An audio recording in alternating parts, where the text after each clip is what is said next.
No. ഈ വർക്കത്ത് കെട്ടതിന്റെ മോന്ത കണ്ടാൽ അറിയാം ഇവൻ കുഴപ്പക്കാരനാണെന്ന്. ഇത് ബാറ്ററിക്കൊന്നുമല്ല, ട്രാക്കുളയാ ട്രാക്കുള. കണ്ടില്ലങ്ങള് കാന്തപുരമെ കുറിച്ച് ഇങ്ങനെ ഇരിക്കുക. മഹാഭദ്രേ, നാം എന്തായി കാണുന്നത്? ഹലോ. എന്നിട്ട് എന്തുണ്ടാക്കി? കോടതി വിധിച്ച ഒരു വിധി ഇവരുടേതായി അവതരിപ്പിക്കുകയാണ്. ഇത് വേറൊരു തട്ടിപ്പ് അവിടെ ചെയ്തു. ആ തട്ടിപ്പുകളെ എണ്ണങ്ങള് ശരിക്കും മനസ്സിലാക്കണം. സംഗതി എന്താണെന്ന് പിടികിട്ടി.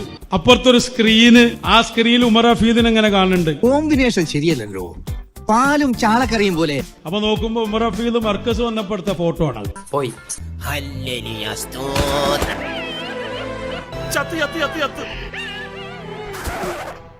അതവിടെ വെച്ചിട്ട് പിന്നെ അതിന് മുന്നിലിരിക്കാണ്. അവർ സംഭാഷണം നടത്തുന്നു എന്നാണ് അതിന്റെ ബാക്കിൽ എഴുതി കാണിക്കുന്നത്. നിനക്ക് എന്തോ ഒരു അപ്പവും കടലക്കറിയും മേടിച്ചാ നടാ ഞാൻ. അപ്പൊ പിന്നെ യമനിൽ നടക്കുന്നതായി റിപ്പോർട്ട് ഓടുന്ന മർക്കസ് ഓഫീസിൽ നിന്നാണ്.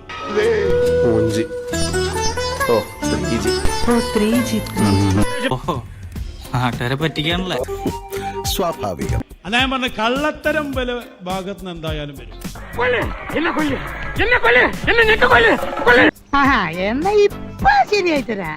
ഞങ്ങൾ നാളെ നടത്താനുള്ള ശിക്ഷ മാറ്റിവെച്ചിരിക്കുന്നു എന്ന് നേരെ എന്നെ അറിയിച്ചു എന്നാണ് അദ്ദേഹം പറയുന്നത്. ആ ഭാഗം ഒന്നുകൂടി കേൾപ്പിക്കും. അവമാനിക്കരുത്, ഞാൻ നല്ലൊരു കുടുംബത്തിൽ പറഞ്ഞവനാണ്. നീ നല്ല കുടുംബത്തിൽ പറഞ്ഞു, ഞാൻ പിന്നെ മറ്റേ കുടുംബത്തിൽ പറഞ്ഞാണല്ലോ. അപ്പോഴാ കൃത്യമുള്ള നാളെ കൊലപ്പെടുത്താമെന്ന ആ നിയമം മാറ്റി അല്പ ദിവസം നീട്ടിവെച്ചിരിക്കുന്നു എന്ന വിവരം കേൾക്കാൻ നല്ല രസമുണ്ട്.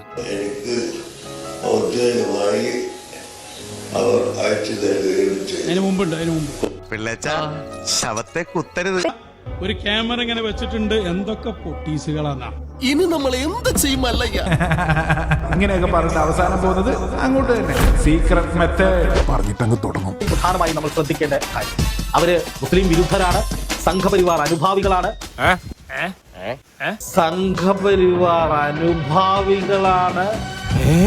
സംഘപരിവാർ അനുഭാവികളാണ്. നീക്ക് എന്താ പറയുന്ന? പ്രായത്തില് ഞാൻ മോഷ്ടിച്ച അമ്മായിയുടെ മുക്കാത്തവന്റെ താലിമാല അവന്റെ തല കെട്ടിവെച്ച എന്റെ തുടക്കം. അവർ അതിനേക്കാൾ ഉപരി കാന്തപുരത്തെ എതിർക്കുന്നവരുമാണ്. കാന്തപുരം ഉസ്താദിനെ അവർ എതിർക്കാനുള്ള കാരണം മറ്റൊന്നുമല്ല, അദ്ദേഹം ഒരു മതപണ്ഡിതനാണ്, ഇസ്ലാം മതത്തെ പ്രതിനിധീകരിക്കുന്ന ഒരു ലോക സ്വീകാര്യതയുള്ള ഒരു മഹാനായ പണ്ഡിതനാണ് എന്നുള്ളത് തന്നെയാണ്. എന്നിട്ട് വേറൊരു തട്ടിപ്പ് അവിടെ ചെയ്തു. അവിടുത്തെ ലെറ്റർ കാണിച്ചപ്പോ ഇവര് ചെയ്ത പണി എന്താ അറിയോ? ഇപ്പൊ നിങ്ങൾ കണ്ട ലെറ്ററിൽ ശ്രദ്ധിച്ചാൽ അറിയാം, ഗ്രാൻഡ് മുഫ്തി ഓഫ് ഇന്ത്യ എന്നവിടെ ആ വാട്ടർ മാർക്കിൽ പ്രത്യേകം എഴുതിയത് കാണാം. കണ്ടില്ല, ചെരിച്ചൊരെഴുത് കണ്ടില്ലേ? Grand mufti of India. പോലെ വിചാരിച്ച് ഈജിപ്തിൽ നിന്ന് നേരെ അടിച്ചു വിട്ടതാണ്. ഇവന്മാര് ചേർത്ത് കൊടുത്തതാ. ഓ മൈ ഗോഡ്, പുറത്തിറങ്ങാൻ പറ്റാത്ത സ്ഥിതിയായല്ലോ ഈശ്വര. ഇല്ലാത്തതിന്റെ ഒറിജിനൽ കാണിച്ചു കൊടുക്ക്. ആ എഴുത്തില്ലാണ്ടോ? അതാണ് അവിടുന്ന് ശരിക്കുള്ള ലെറ്റർ. അതിലേതില്ല?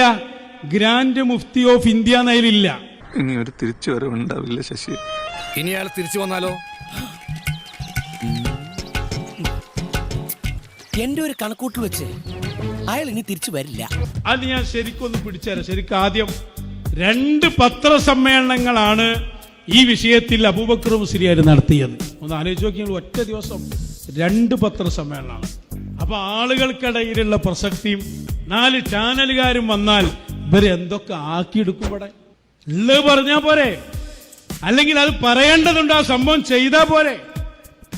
അത് ചെയ്യുന്ന കേന്ദ്ര ഗവൺമെന്റിന് സപ്പോർട്ട് ചെയ്ത് രക്ഷപ്പെടുത്താൻ പറ്റുമെങ്കിൽ രക്ഷപ്പെടുത്തുകയല്ലേ വേണ്ടത്. അവനാന്റെ പ്രസിദ്ധിയാണോ അവിടെ ആഗ്രഹിക്കേണ്ടത്? സത്യം പറഞ്ഞത് ഓർക്കുമ്പോ എനിക്കിപ്പോഴും കോൾ പയർ കൊള്ളുന്നു. ഒരു മണ്ടനാണ്, സത്യം പറയുള്ളൂ. ഒരു ജീവൻ രക്ഷപ്പെടലാണ് ഉദ്ദേശമെങ്കിൽ അത് ചെയ്താ പോരെ. അതിന് പകരം അവനാന് മാർക്കറ്റ് ഉണ്ടാക്കാൻ നോക്കുക ചെയ്യും. ആ പത്രസമ്മേളനത്തിൽ മൂപ്പര് പറയുന്ന കാര്യങ്ങളൊന്ന് ശരിക്കും നോട്ട് ചെയ്തോളിട്ടോ.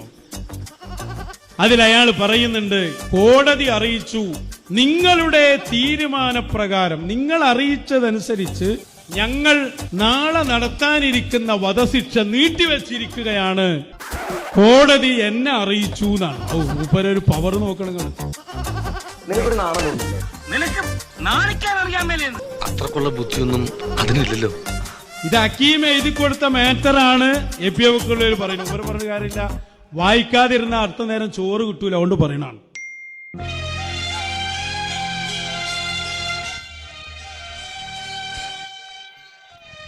ആലോചിച്ച് നോക്കി, മൂപ്പരൊരു ഗതികേട്. വയസ്സുകാലത്ത് നെഫ്സിന്റെ ഭാഗം നോക്കി ഇരിക്കാൻ പറഞ്ഞിടത്തുനിന്ന് ഇറങ്ങി വന്നിട്ടാണ് ഈ തമാശ പറയുന്നത്. അല്ലെങ്കിൽ ഒരു കോടതി നിയമം ഇവിടുന്നാണ് വിളിച്ചറിഞ്ഞ മാറ്റണ. കോടതിയിൽ അതിൽ ഹർജി കൊടുക്കണം, അതനുസരിച്ച് അവിടുത്തെ കാലി വിധിക്കണം. ഇനി മതി, കാലം മാറിപ്പോയി രാഘവൻ നായരെ. പിള്ളേരൊക്കെ ഒരുപാട് അങ്ങ് വളർന്നു. കണ്ടോ, യുവമാരും മതം പൊട്ടിയാ നിക്കണേ. ഇനി ഒന്നുകൂടി അത് പൊളിയാൻ പോകണം. ശരിക്കും ശ്രദ്ധിച്ചോളി, ഇവര് ഏതാ സാധനങ്ങൾ എന്നറിയും. കാരണം പത്രക്കാര് യമനിൽ പോണില്ലല്ലോ. അപ്പൊ അതുകൊണ്ട് തന്നെ ഇവർക്ക് എന്തും അടിച്ചു വിടാലോ. നല്ല സുഖാണല്ലോ ഇവർക്ക്. ഇതാ നീ ആ പൊളിക്കാൻ പോവാ. നിങ്ങളെ ജീവിതത്തിലെ ഏറ്റവും മോശ സമയമാണ് ഇനി വരാൻ പോകുന്നത്. ഒരുപാട് അപമാനങ്ങളും അവഹേളനങ്ങളും ഒക്കെ സഹിക്കേണ്ടി വരും. നിങ്ങൾ കാരണം ഇവിടെ കലാപങ്ങൾ വരെ ഉണ്ടാവാൻ സാധ്യതയുണ്ട്. അത് മാത്രമല്ല, നിങ്ങളെ ശത്രു ഉള്ളത് പുറത്തല്ല, അകത്താ.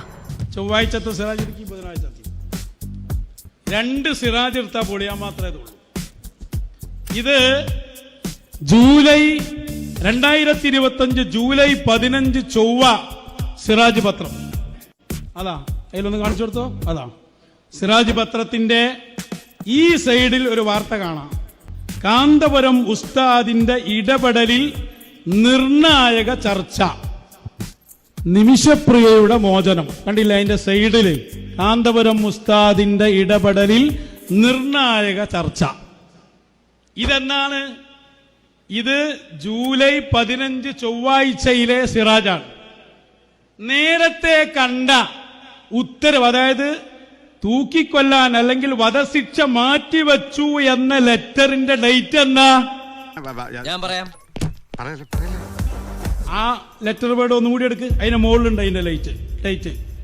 അതിന്റെ ആ സൈഡിൽ ഒന്ന് ശരിക്കും ശ്രദ്ധിച്ചാൽ കാണാ. ഏറ്റവും മുകളിൽ അതിൽ കാണങ്ങൾക്ക് 14/7/2025. 14 എന്ന് പറഞ്ഞാൽ എന്നാ? 14 ഇതെന്നത്തെ പത്രാണ്? 15 ചൊവ്വ, 14 തിങ്കൾ. 14 തിങ്കളിൽ കോടതി കൊടുത്ത ലെറ്ററിലാണ് മാറ്റിവെച്ചു എന്നുള്ളത്. കാന്തപുര അബൂബക്കർ മുസ്ലിയാർ FBയിൽ വിട്ടതിൽ തന്നെ ഡേറ്റ് മുകളിലുണ്ട്. അത് മറന്നിട്ടുണ്ടാവും മാറ്റാൻ. കള്ളന്മാർക്ക് എന്തെങ്കിലും ഒരു അടയാളം അവിടെ അന്ന് എടുത്തിടുമല്ലോ. അപ്പോ ഉമർ ഹഫീദുമായി ബന്ധപ്പെട്ടപ്പോ അവർക്ക് കിട്ടിയ വിവരമാണ് ഈ കത്ത്. അന്ന് തന്നെ അവർക്ക് കിട്ടീന്, അന്ന് തന്നെ കിട്ടീന്, നമ്മക്കും കിട്ടീനേ. മനസ്സിലാക്കണം നിങ്ങള്, ഇവര് ഈ വാട്ടർമാർക്ക് ഇല്ലാത്ത നമ്മളെടുത്തുണ്ടല്ലോ എന്ന് തന്നെ. അപ്പൊ ഈ ഉമർ ഹഫീദ് പറഞ്ഞു കൊടുക്കുന്നുണ്ട്, ആ ശിക്ഷ മാറ്റിയിട്ടുണ്ട്, ബേജാറാണ്ട.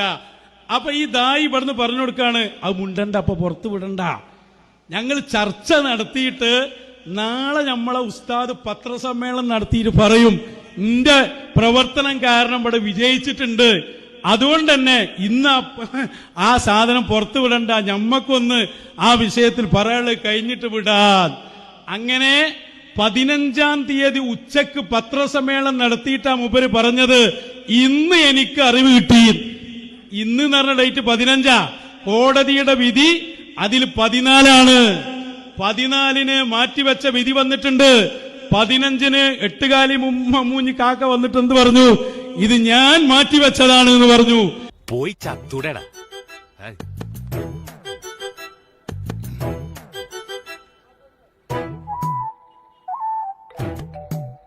എന്നിട്ടോ അന്നത്തെ സിറാജ് അനുസരിച്ച് അന്ന് നിർണായക ചർച്ച നടക്കുകയാണ്. എന്ത് ചർച്ചടോ? ഹവയിലുള്ള മോണ്ട് ഗ്രൗണ്ടിലെ കാലിയറിനായിരിയ ഇവരെ ഹൃദയത്തിൽ ഇങ്ങനെ ചർച്ച നടക്കുന്നുണ്ടാവും. ഞാൻ ചോദിക്കട്ടെ, ഉമർ ഹഫീദിന്റെ സംഘം കുടുംബത്തോട് ചർച്ച നടത്തി നിങ്ങൾ പറയുന്നുണ്ടല്ലോ മണിക്കൂറുകളോളം. 5 മിനിറ്റുള്ള വീഡിയോ പുറത്തുവിടാൻ വെല്ലുവിളിക്കുകയാണ് ഞാൻ നിങ്ങളെ. ഉണ്ടോ? ഒരു ഫോട്ടോ ഉണ്ടോ? ഒറ്റ ഫോട്ടോ ഉണ്ടെങ്കിൽ നിങ്ങൾ ലൈവായി വിടും, ഞങ്ങൾക്കറിയങ്ങളെ. അതിന്റെ ഒരു ഉണ്ടെങ്കിൽ അത് ലൈവ് സംപ്രേഷണം ഉണ്ടാവും. ഞാൻ പോകുന്നു. Bye bye.